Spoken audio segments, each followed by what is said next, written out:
Okay, we're streaming and recording. Okay, thank you everyone so much for being here. This is something which I think is so important, and it's an honor to have such talent considering the review of our merit review program. My name is Stephen Willard. I'm chair of the commission. The Commission on Merit Review is comprised of members from the National Science Board and the National Science Foundation. Let's start with the roll. Roger Beachy. Here. Thank you. Sorry about that. Alicia Needler. I'm here. Thank you. Candace Major. Here. Matt Malkin. Here. Sarah Catherine McDonald. Here. Julia Phillips. Here. Scott Stanley. Here. Kayvon Stassen. Here. And Wanda Ward. Here. Wonderful. I'd like to welcome the newest members of our commission, Matt, Candace, and Sarah Kay. We're delighted to have you here on the team. I also want to acknowledge Wanda Ward, who has graciously agreed to serve as commission vice chair. I look forward to working closely with all the commission members as we navigate through this reexamination process. Our NSBO liaisons are Portia Flowers, Ann Bushmiller, and Alexandra Serchel. Before we continue, I'd like to acknowledge and express gratitude to the broader Impacts community for the privilege of beginning the Commission's series of listening sessions at last month's annual summit for the Center for Advancing Research Impact in Society, known as ARIS, in Baltimore. Because ARIS has overlapping goals of building capacity, advancing scholarship, growing partnerships, and providing resources to practitioners, we saw this as an ideal opportunity to hear directly from broader Impacts or BI experts. Their expertise and experience are vital for the Commission to gain insight on issues concerning the BI criteria and possible recommendations to strengthen BI policy, implementation, and accountability. I especially appreciated my esteemed colleague and Vice Chair Wanda Ward, who moderated this valuable listening session. Wanda, do you have any comments about the session we had? Thank you, Steve. Just a few comments I'd like to offer. As you suggested, the opportunity to hold our first listening session at this year's ARIS Summit was one we simply couldn't pass up. It turned out to be an excellent opportunity to engage a population of broader impacts experts and practitioners from around the country, a community that the 2010-2011 Task Force on Merit Review did not have immediate access to. We're grateful to ARIS Director Susan Reno and her team for assisting us in making this happen. While we don't have time to get into details today, I'd like to share just a brief summary of what Steve and I heard last month from nearly 150 attendees. Regarding institutions, we heard quite a bit about the importance of institutional buy-in. If institutions don't incentivize and reward good BI, then PIs won't prioritize it. However, we also heard about the role that funding agencies can play. If good BI isn't recognized and funded appropriately, institutions won't take it seriously. So there's a leadership opportunity here. With regard to community partners, we also heard numerous calls for the integration of community partners throughout the process, from project development to project evaluation. As partnerships continue to be a key component of S&E research and education, we may want to consider how to encourage more inclusion across the partnership landscape, beyond industry and institutional partnerships. And then finally, accountability. Accountability also rose to the top. There were numerous calls for adding BI experts on review panels, incorporating evaluation and evaluators into the merit review process, incorporating BI capacity in our definition of institutional capacity, and incentivizing good BI, while at the same time disincentivizing bad PI. Again, we won't be able to get into all of this now, but we look forward to discussing our findings in greater detail in the near future. We're also looking forward to organizing more listening sessions with other stakeholder groups and providing more opportunities for other commission members to participate. I conclude my remarks by acknowledging Alicia, who was also there at the summit and attended the listening session. A staple of ARIS summits is to hear from OIA leadership. This year, Alicia delivered a keynote address on NSF efforts to strengthen the BI criterion right after our listening session, which was a fortunate coincidence. And finally, I'd like to also thank our NSB office staff for organizing and supporting Steve and me at this event. Back to you, Steve. Thank you, Wanda. Yes, Alicia's speech was very good and very well received. At this time now, we'll turn to some planning items before we dive into our work plan. As you know, we began our activities in February with a retreat and securing board approval of the commission's charge. The approved charge, located in tab 1.4 of your diligent book, states that the Merit Review Commission will, quote, assess the efficacy of the current merit review policy and associated criteria and processes. It's supporting NSF's mission to create new knowledge, fully empower diverse talent to participate in STEM, and benefit society by translating knowledge into solutions. We have been charged with carrying out this examination, which culminates in the delivery of recommendations to the board by May of next year. We have much to do, but we have the capability to achieve this goal. To that end, I believe it is important that wherever possible, we make decisions by consensus. As chair, I will prioritize productive discussions while making sure that all viewpoints are heard and recognized. If consensus cannot be reached, it will be the chair's discretion to call for a vote or synthesize perspectives and make an informed decision. I value the expertise of each of you, and I look forward to a dynamic and productive year ahead. We have some slides as we move into the work plan and the discussion of the work plan. Does someone have the slides to project?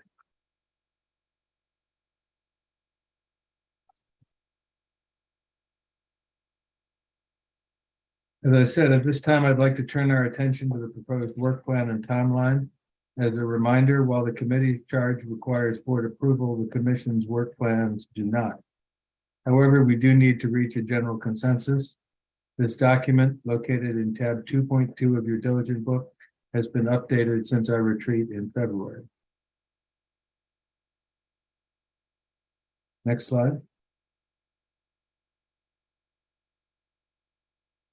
The Commission's re-examination activities will seek to answer two overarching questions. To what extent are merit review processes and criteria, as currently understood, achieving NSF's mission? And are changes to the merit review process and criteria, their implementation or their assessment, needed to achieve the goals? I think these are really the core of what we've been tasked to do. In summary, we should seek to understand what is being done and what should be done regarding NSF's review criteria, process implementation, and accountability. Next slide, please. In order to do that and answer those questions, we'll conduct research and consult with others, analyze the information, deliberate, and deliver a report that includes recommendations covering the policies needed to accomplish the goals.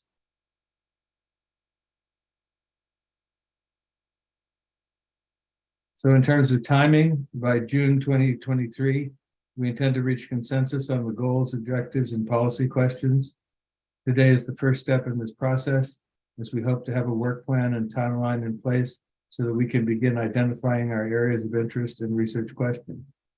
Once they have been identified, staff will gather necessary and related information via literature review and expert listening sessions, such as the one already conducted at the ARIS Summit last month. Next, we will identify key stakeholders to assist us in assessing current processes and criteria and identify potential changes to processes and criteria through the merit review ecosystem. This will include engagement with stakeholders, both internal and external, to NSF via surveys and interviews.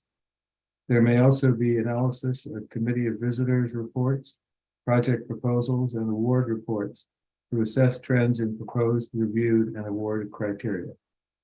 We are particularly interested in assessing any relevant pilot studies conducted by the agency as a whole or within directorates, including but not limited to the piloting of BI experts on COV panels in response to the board's 2021 resolution.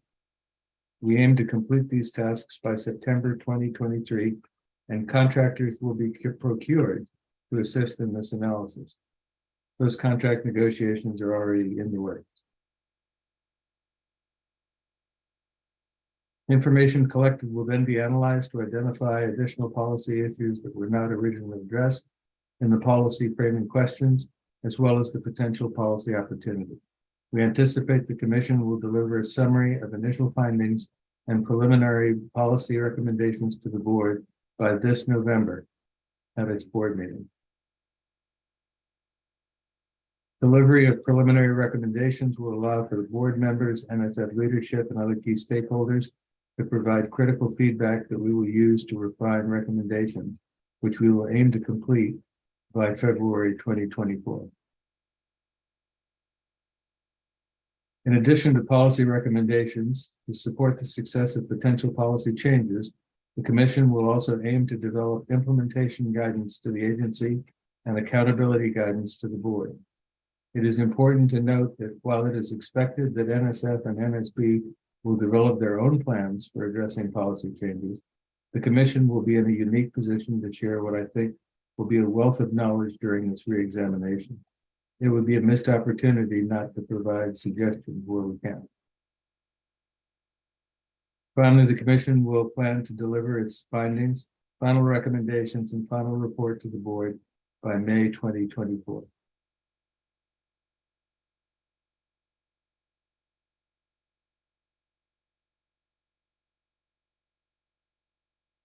A detailed timeline of activities and deliverables can be found along with the work plan in the diligent book. While I won't go through it line by line, I'd like to bring your attention to a few items.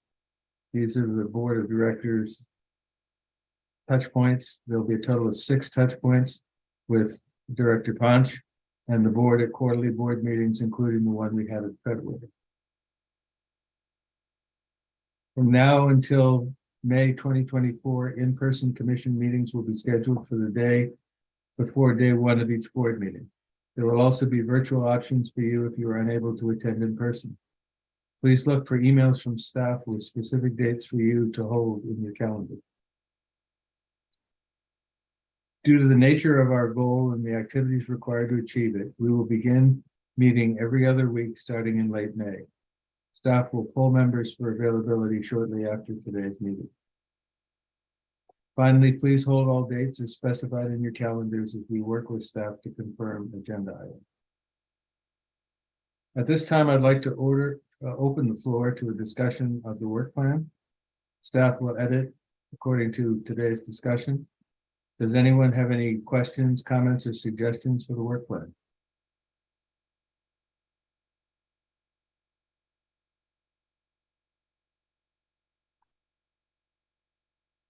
Scott's hand is up. Yeah, I was about just to leap in. Thanks, Steve. Legislation outlines some of our definitions on broader impacts and also what's expected of us for metrics. And I want to make sure that we're reviewing that to make sure we answer the mail. It's not comprehensive, but we need to respond to what's in that bill. I think it was the CHIPS Act that included some discussion which prompted this, that the status of broader impact is going to be tracked. So somewhere in there, I'd like a statement to the effect of that's one of the factors we're looking at. I think that's a great comment, Scott. Also, I think the CHIPS Act asks of the foundation with regard to broader impacts. We're doing this as a separate exercise, separate from the CHIPS Act and that sort of thing. Do I have that right, John? Yes, and we should maybe let Alicia go first. She had her hand up, I think, to say the same things I would. CHIPS and Science required NSF to undertake an external evaluation of broader impacts effectiveness. Alicia and her team, including Erica Risi, are already doing that.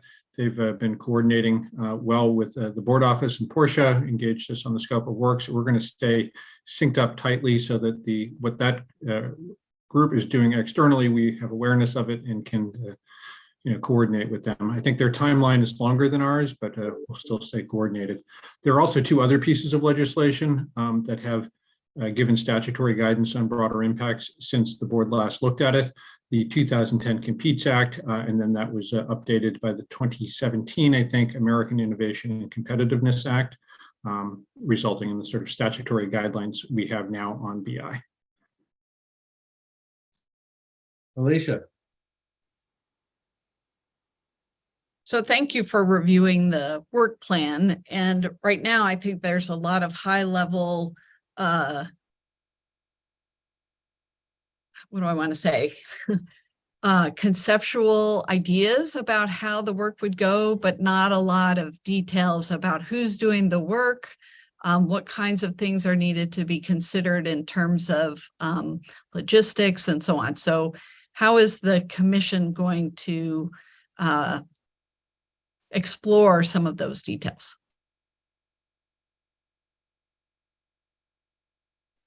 Portia, do you want to speak to that?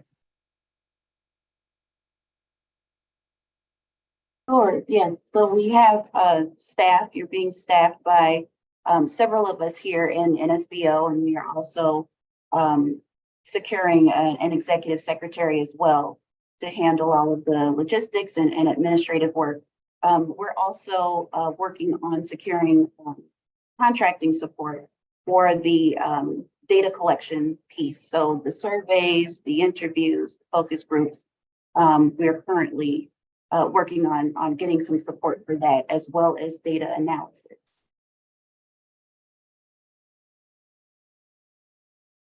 But you're right, Alicia, there's a lot of work ahead of us, and we're at the aspirational stage, and now the work is to translate it into the execution stage. Sarah Kay has her hand up. Yep. Okay. Thank you so much. And this is really sort of a follow-up to Alicia's question, and maybe Portia, it's something that would be best directed to you. But I'm wondering, with that fairly ambitious timeline for the data collection, if we need to factor in is a necessity for OMB approval under the PRA something that we need to consider, and the time for that, or don't know if the group has looked at that. Yes, and I see Anne is here by phone, and she's also come up with you. Anne, would you like to answer? Yeah, doing a request expedited OMB approval. Not ideal, but I think it will give us a lot of what we need, because we understand that the OMB regular process is pretty lengthy. Thank you, Anne. And the first phrase, this is Roger, the first phrase you used, it didn't transmit. Would you repeat that, your introductory comment again?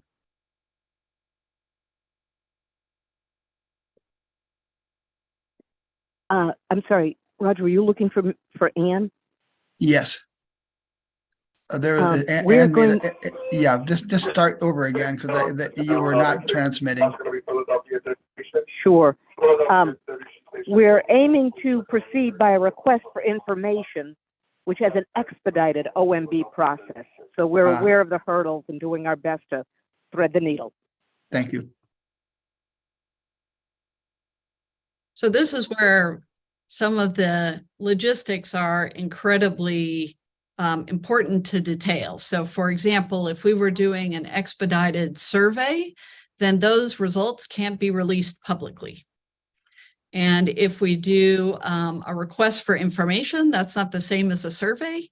And so then an expedited process with releasing of public, releasing of information publicly might be possible. So these are the details I'm very curious about, because I want to make sure we don't go down the wrong path and hamper the ability of the findings to be shared outside of the commission.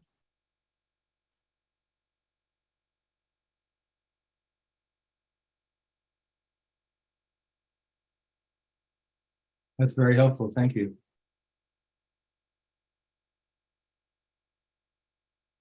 Any other questions or comments?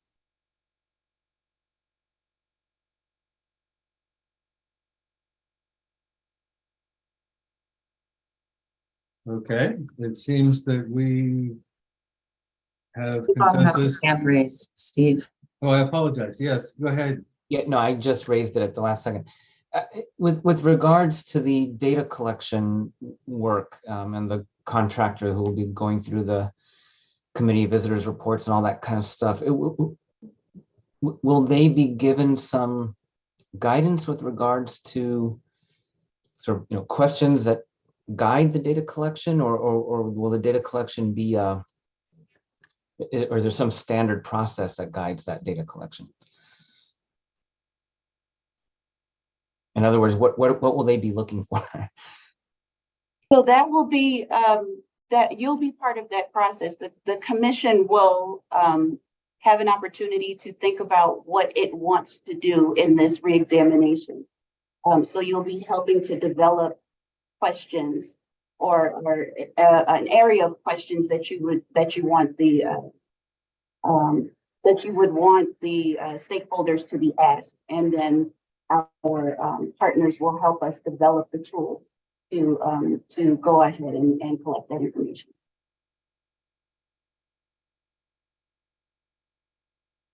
So I'll jump on to Kayvon's question. Okay, so we get involved in developing the questions to explore things like committee of visitors reports. So that makes a presumption that people are very familiar with the committee of visitor structures, that they're done at the division level. We had an earlier discussion today with the Committee on Oversight to talk about how division data are very different from directorate data. And so I think some of these overarching questions are going to be very important over several meetings to kind of talk about what we think we're going to get out of the materials and what we wish we would get. And maybe those two things don't overlap, just because oftentimes the way in which NSF collects data are for administrative purposes and not necessarily for the purposes like a survey or asking for people's customer experience, so as an example, and so on.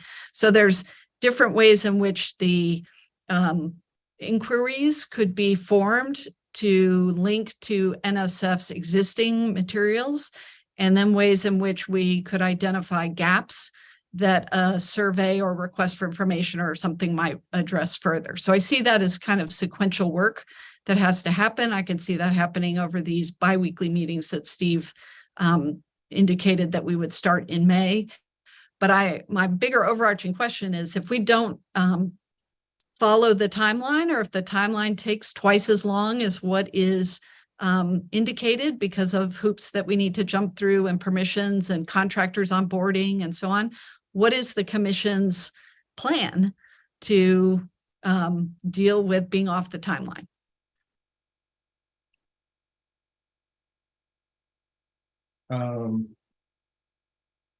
The work plan is a guide that we'll strive to adhere to. I think it's, as we move forward, we can reprioritize and refine tasks and deadlines. If we miss it, that's okay. I'd really like to try to make it, for many reasons, including a personal reason. I rotate off in May of next year, and I'd love to see this through. But if it does take more time, we'll make it right, because it's a document that will stand the test of time or is intended to do so. So I think we've asked for the involvement of this group as much as we possibly can.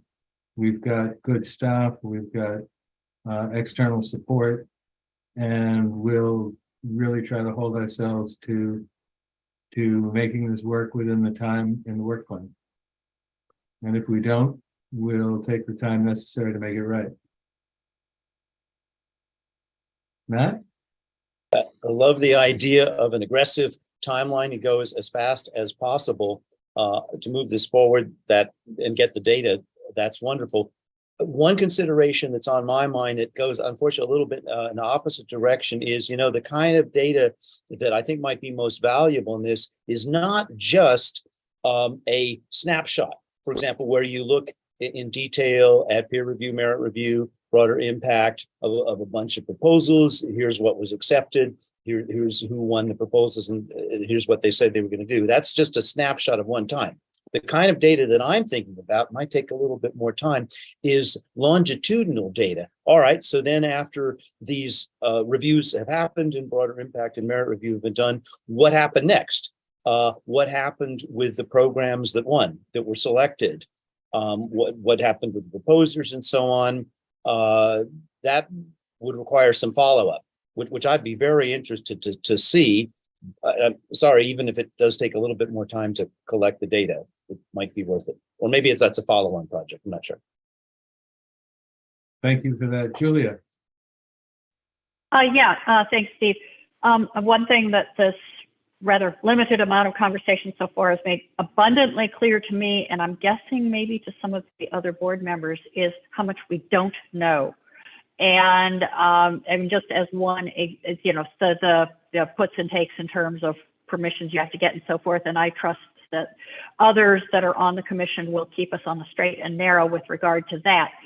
But also when we start thinking about what information we want, for example, from the COV reports and so forth, I'm not sure how familiar board members are with what the COVs do and how uniform they may or may not be. From my work on ANF, I know very well that NSF is a sufficiently bottoms-up entity, that the way facilities are done is very different from one part of NSF to another. Are the COVs reasonably consistent? Not consistent? And if we have a common set of questions, can we expect sort of roughly equally good answers to those questions from different COVs across the foundation? Things like that, I think we have to be careful that we backtrack enough that there is sufficient common understanding of what we're going after and where we might get it, and what these different means of trying to collect information can and can't tell us. Thank you. Thank you very much for that, Julia. Any other comments? I would just add to what Julia just spoke to, a very important point about some of these processes, and remind us that Portia did indicate, and I think this was done with the last review, although that was more than a decade ago, that contractors will be hired to do much of this work. But Alicia has within her office longstanding capability that oversees the COV process. There's some standardization that takes place there, but as you pointed out, it differs. Some of the responses differ across divisions, etc. But there is an infrastructure, a long-standing infrastructure, and Alicia, perhaps you might want to share with the commission that kind of capability. Yeah, so I think what we can do is look through information that in aggregate considers the COVs. Right now, we do have a website that has very recent and some archived Committee of Visitor reports. Generally speaking, what you'll notice about that website is that, again, the COVs are based on the divisions within NSF, not the directorates. I mean, that we've organized it by directorates, but the reports are focused in on divisions. And so there's the report itself. Each division, in most cases, responds to the report. And then there's a diversity statement or that kind of captures looking at elements of dimensions of diversity for the Committee of Visitor reports. So the process is pretty standardized. The report like the individuals who write the reports, that's where the differences are going to come into play. It's not the same reviewers, obviously, for each one of the reports. They all differ by the divisions and the communities for those divisions. So the styles of reports, what things are chosen to be spoken about, what things are highlighted, those are all going to be very different. So the process of getting a committee of visitors together, helping them get access to the material they need, how they review it, what the timeline is, how the report comes together, that's kind of a standardized process. But the reports aren't necessarily going to look the same, or really even allow us to do machine learning across reports to surface common patterns. And that's where the expertise of the contractor can help facilitate moving this forward quite a lot, Junior, in terms of the dedicated staffing to focus on these kinds of issues.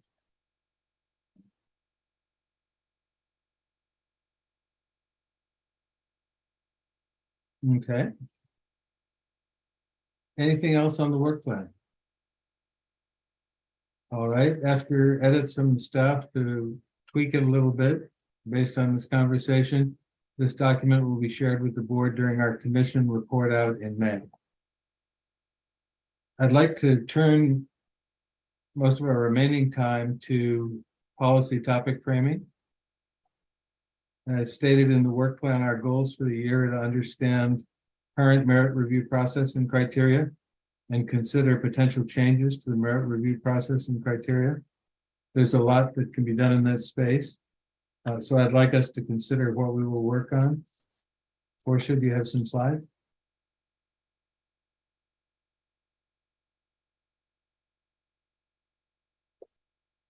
To guide us, we have the NSF mission, which we all could probably recite from memory. Progress of science, national health, prosperity, welfare, secure national defense, and other purposes.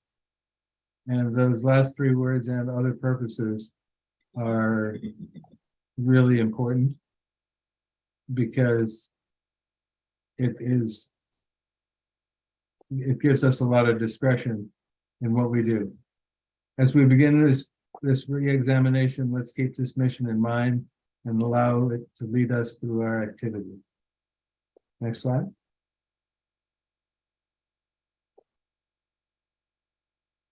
Our approach as a commission will be to tackle three broad areas related to the merit review process, flowing from and informed by each other, starting from the NSF statutory mission, which underpins the policies of the merit review process. It's imperative we ask ourselves questions such as, what merit review policies best support NSF's statutory mission? And whose expertise is needed to define these policies? Another way of saying that is, whose voice matters? And how do they interact with one another? Having a strong set of policies that support the statutory mission will allow us to best query the application of those policies. As we move through this process, we'll want to ask ourselves questions like, how are these policies implemented? How should these policies be implemented consistently through the entire merit review process? And how should we synergize potential policy implications with accountability, which we will need?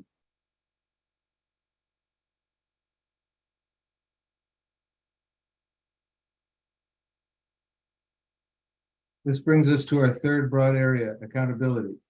Here we will make sure that the policies we have in place are the right policies and are effective in ultimately fulfilling the agency's mission. We'll need to ask ourselves framing questions such as, how do we know the goals are being addressed, being met?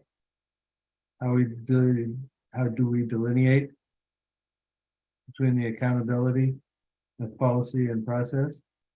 And what rubrics do we need to demonstrate to Congress that merit review process is fulfilling the agency's mission?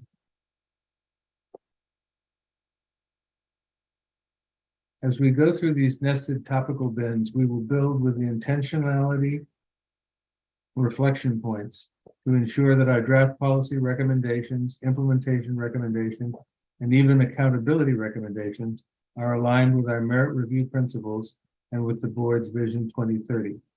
Where they do not align with the principles, we will pause and decide if changes need to be made to those as well.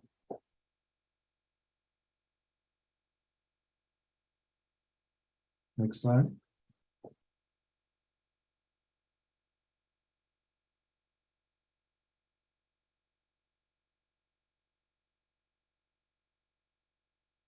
Next slide. Slide, Steve. Am I off, Portia, or? Yep, go ahead. Okay. I was thinking about slide 4, where there are a number of areas that struck me as essential that we examine. As you can see on the slide that's going to come up, I have listed particular interests as I shared with you early during our retreat under each broad topical area. The real essence of the merit review process, questions around the role of intellectual merit and broader impacts criteria and their interplay come into play in the policy bucket. Implementation focuses on process points. For me, that includes proposal solicitation, training, across the board, elements of contractual obligation, and dwell times.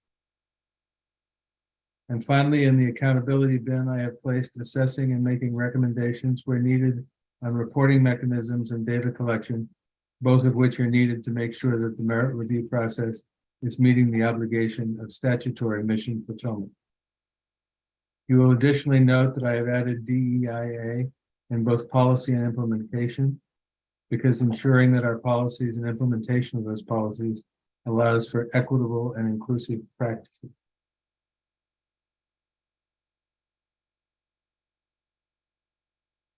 As you can see, there's a natural flow between each broad area. And while I hope we were able to address each of these, this particular framing allows us to see where we must prioritize. Before we can fully discuss accountability and implementation, we have to discuss policy. So for the remainder of our time today, I thought I'd like to begin to consider this policy bucket. Any thoughts on the policy areas I've already highlighted? What are some additional potential policy areas for us to pursue? If you have any ideas on implementation or accountability, feel free to share them as well. Stop for taking notes and we'll make sure we address them when the time comes. This is the fun stuff for me. What do you think? What do you think we should be examining and thinking about? I've come up with these, which I call my pillars, and I'd love to have people's disagreement, reflection, alternatives. What do you folks think?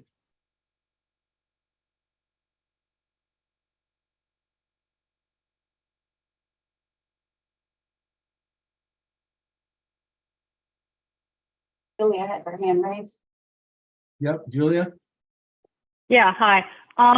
So I don't know if this is appropriate. I haven't quite gotten my bearings in this particular ocean yet.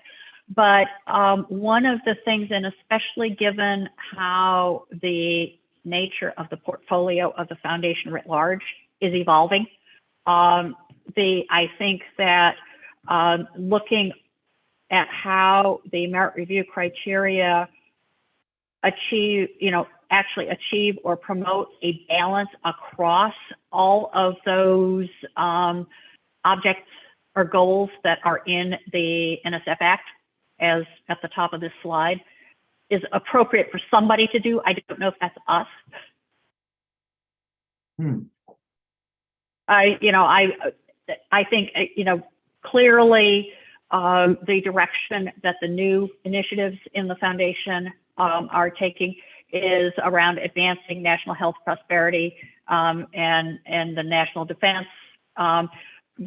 But we want to make sure that we also are continuing to promote the progress of science.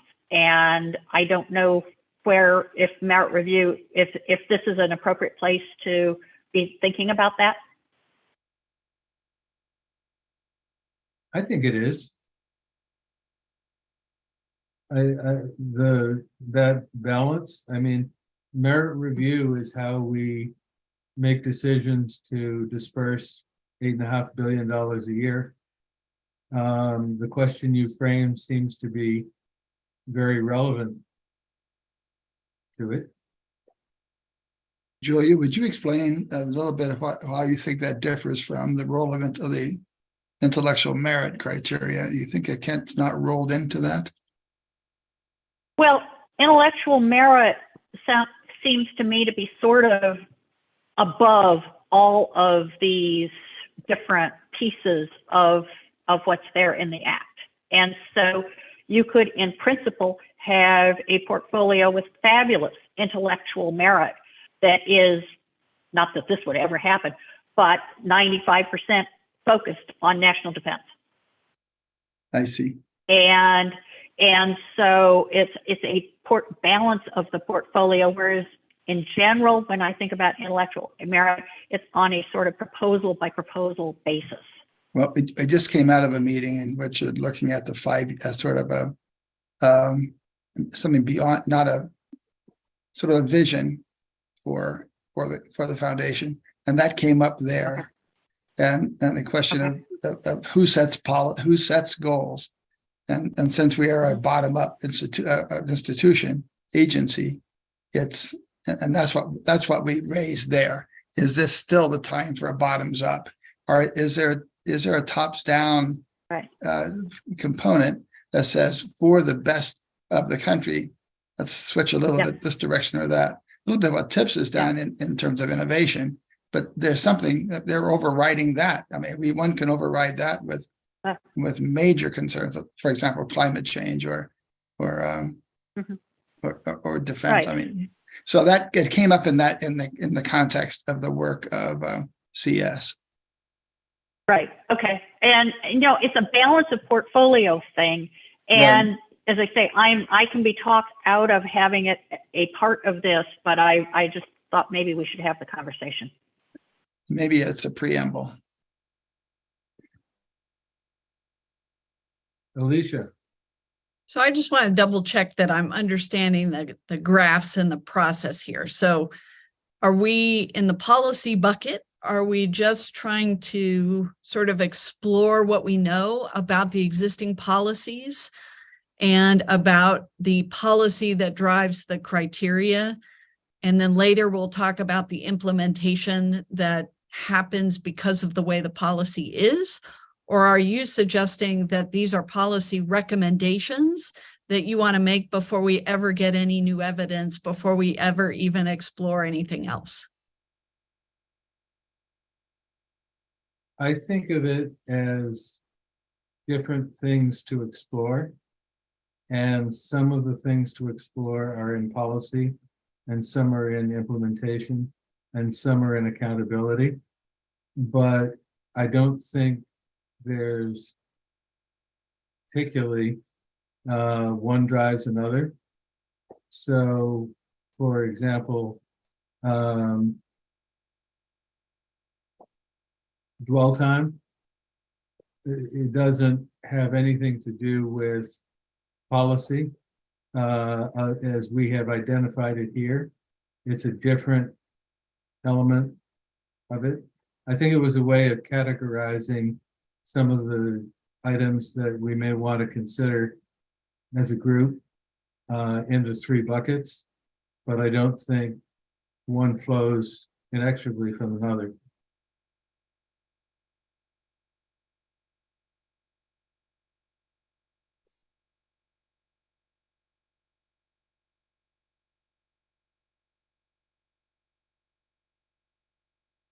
So for example, weighting of criteria. I think that's a policy question that we've never really identified or discussed as a group. I mean, you have your intellectual merit, you have your broader impacts. How should those be weighted? So I think maybe the question should be, are they, is there a policy that dictates it?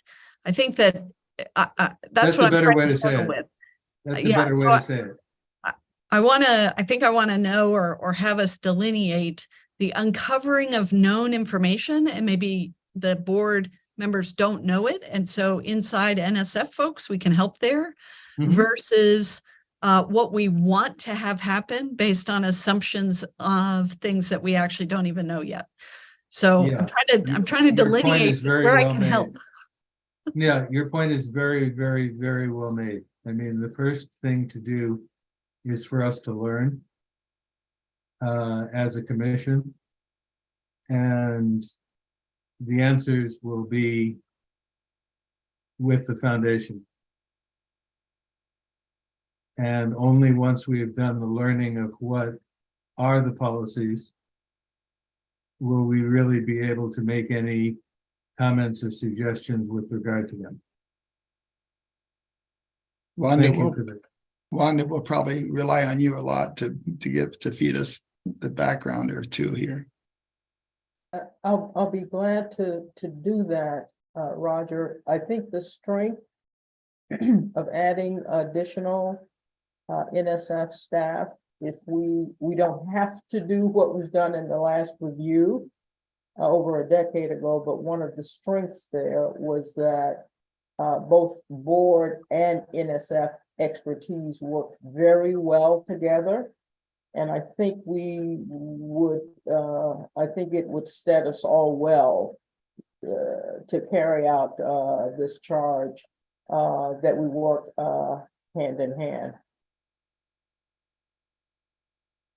But certainly glad to help to the extent that I can.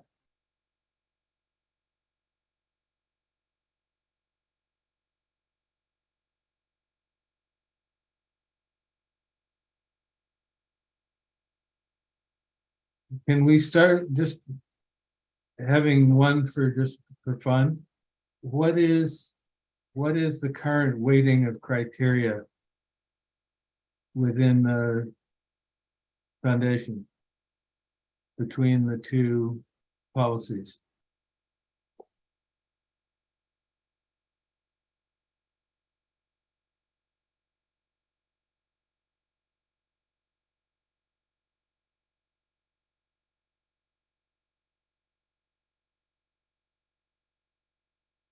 I don't know if Sarah Kay and Candace, I want to give them an opportunity to speak up if they'd like to as well.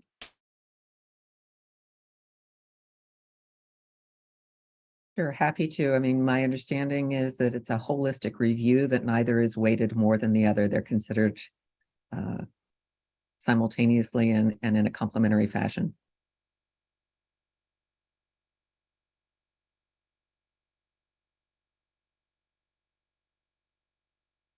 Okay.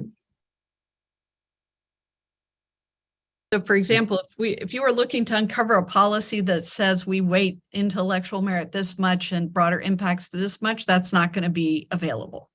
Right. And it was decided that this was not a good idea by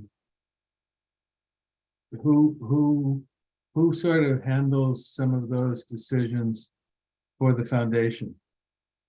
If I could jump in on that, Steve.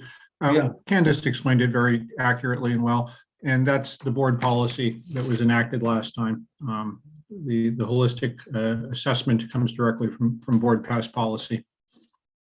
Okay. So if I could jump in, that suggests one set of data that we need badly from the COV reports and wherever else we can get a handle on it is, in practice, what does that look like? What does what look like?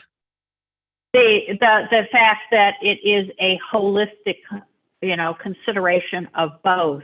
When you look at the COV reports and whatever other evidence you have, what is the relative weighting? And I know it's going to vary, but you should be able to at least come up with some kind of, average or median, and how much variation there is across that in terms of what's being funded. And, we probably will have an opinion about whether that's good or bad. And if it needs improvement, we should probably be in a position to say, make some recommendations.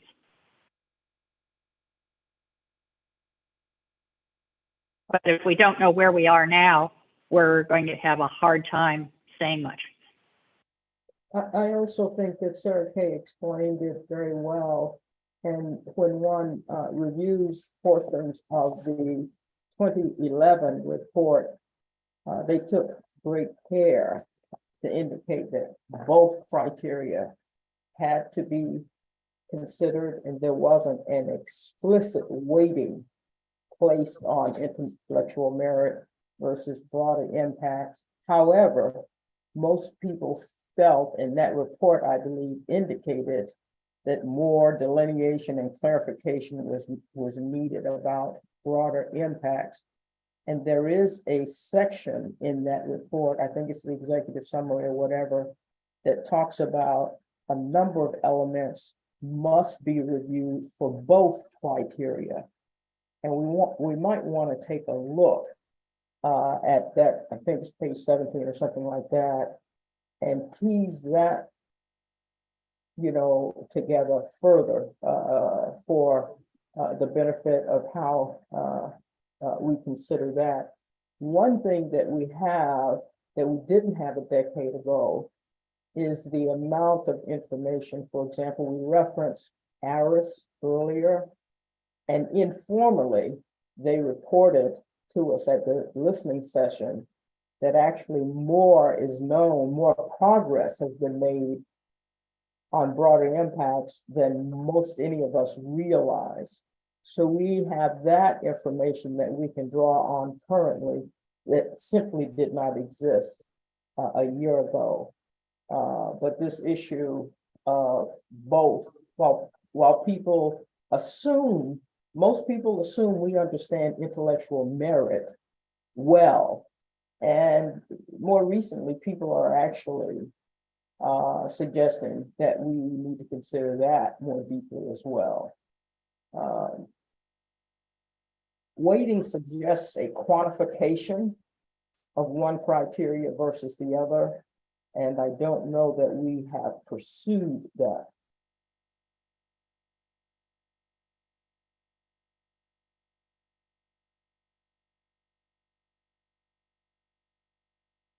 Okay. Candace has her hand raised, Steve. Yes, go ahead, Candace. Thanks. So this is from the perspective of a program director. You asked what a balancing looks like in practice. I would say that it really is an issue of balancing across a portfolio. That could be a portfolio at a program level. It could be a portfolio at a division or even directorate or greater level. That we have programs and investments that address every individual project is reviewed for both criteria, but the investments may be made in a way that creates a balanced portfolio of investments that consider both of those criteria. I hope that was helpful and not just confusing. No, that's helpful. So you put together a portfolio, and some may be focused particularly on intellectual merit, some particularly on broader impacts, and you come up with something that in the aggregate meets both goals. Did I understand you correctly? Yes. That's very helpful. Thank you. Scott. It's going to muddy the waters a bit here. I think looking at it from a portfolio standpoint with broader impacts is going to be very difficult from a proposer standpoint. It's one thing when you're looking at a requirement and in a particular field and you're going to propose on that. Many of the broader impacts kind of almost fall out of what you're doing. Tremendous economic impact, the geographical diversity, national defense, what have you. But that if you're selecting based on a selection of a combination of broader impacts by proposal like that, it takes it out of the proposer's hands. It's almost a luck of the draw. Gee, am I meeting that? It's almost like a hidden criteria.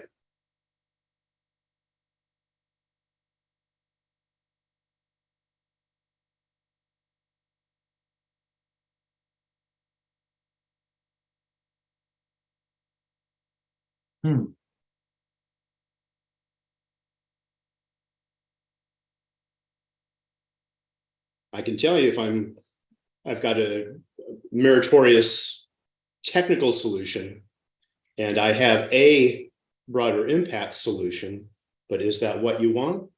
Does it line up with what your portfolio is demanding? Can just help me out a little bit here, and the team. Is it not possible? Is it not done that if the science is really hot and should be funded but has less merit of the broader impacts, is it not done? Does the agency not request a change from the PI to improve that side? I seem to recall there's some of that goes on to it, not a negotiation, but asks for more commitment on one side or the other. Perhaps it's not done anymore. Wanda, am I off base here? That would address Scott's issue, really hot science, and then but it's weak in broader impacts. You don't want to lose the science for sure. So that's the weighting of across the division, but yeah, not necessarily weak, just different. Well, yeah, whichever it is, it doesn't pass muster on both sides, on two sides. So, I mean, your point's well taken. How do you know if you're really excited about the science and it really needs to be done, you get that application in. But I'm just wondering about the opportunity to negotiate, to make sure that both criteria are met. I can't speak most recently to the practice. This gets back to Julia's question earlier about in practice, what decisions are made. I know that we have heard of people paying less attention to the quality of the broader impacts. If they're really, really, really excited about the science, theoretically, both should be found meritorious in order for an award to be made. How that varies across divisions and across the foundation is quite questionable. And if I'm not mistaken, the COVs, in fact, have spoken about that, Roger. But perhaps some of those who are closer to it now can speak to it. Alicia, what is the current state of play? Oh, well, I see we only have a couple of minutes left, so I wanted to very quickly kind of say something more broadly, if you wouldn't mind. Sure. In the policy bucket here, we have the opportunity to get to know NSF's the NSB guided policy for merit review, and know that well and understand it from an agency perspective. When we talk about implementation, I think we will discover that much like many of the universities that we fund, there are different ways in which people do things. And I want to caution us against taking individual anecdotes and feeling like the entire agency acts the same way. I think we need to think of this in aggregate, and we need to think about this as an agency and not individual exemplars that may or may not be true. Certainly the COV reports will give us some insights about, again, how the divisions do things differently, how some directorates do things differently. But to me, that seems more like an implementation thing, and we shouldn't be confusing policy and implementation. Makes sense.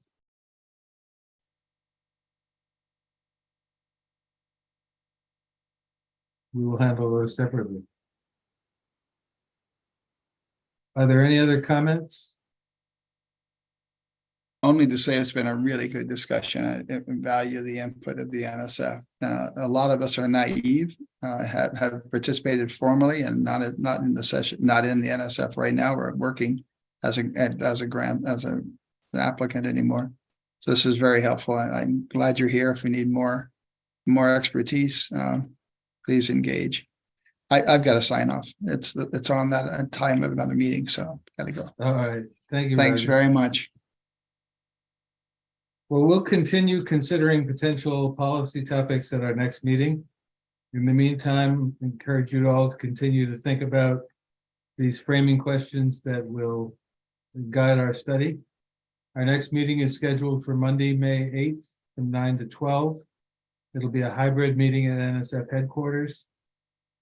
We'll use the time to finalize policy inquiries to guide our reexamination.